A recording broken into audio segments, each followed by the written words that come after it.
On va parler à présent des progrès de la médecine. Pendant 2 jours à Strasbourg s'est tenu un congrès national consacré au traitement non chirurgical de certaines maladies artérielles.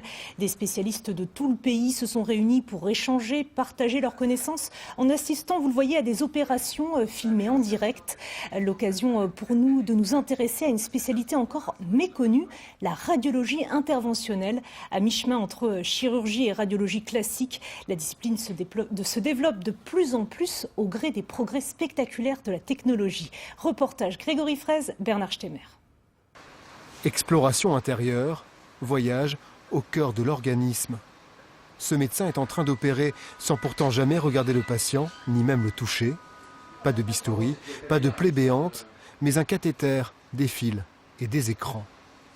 Le patient est sur une table, elle est sous anesthésie locale, elle n'est pas endormie, ce n'est pas douloureux. Il y a un appareil de radio et nous guidons sur l'écran que vous voyez là.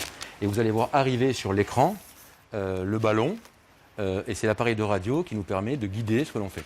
Ici, il s'agit de déboucher une artère au niveau du genou. Mais désormais, le champ d'action de la radiologie interventionnelle est large. Éliminer une varice, détruire une tumeur, soulager une hernie discale. La discipline n'est pas toute jeune, mais elle se développe de plus en plus au gré des progrès technologiques. Aujourd'hui, beaucoup de matériel est miniaturisé et on arrive à pénétrer à l'intérieur des vaisseaux à partir de n'importe quel point, si je puis dire, du poignet, des plis de laine ou au niveau du pied pour aller naviguer dans l'ensemble des vaisseaux, du cerveau, du cœur, des membres, où on veut. Stent en métal à mémoire de forme, micro-ballon expansible, du matériel acheminé par un trou de moins de 3 mm de diamètre.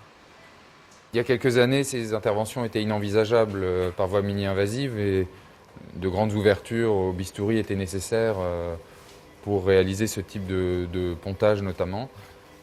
Aujourd'hui, grâce aux moyens techniques et à la qualité d'image dont on dispose, on peut envisager de réaliser tout ce type d'intervention par voie mini-invasive.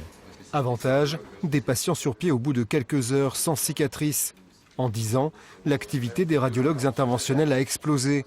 Dans le domaine des maladies artérielles des jambes, environ 80% des interventions se font désormais avec ces techniques.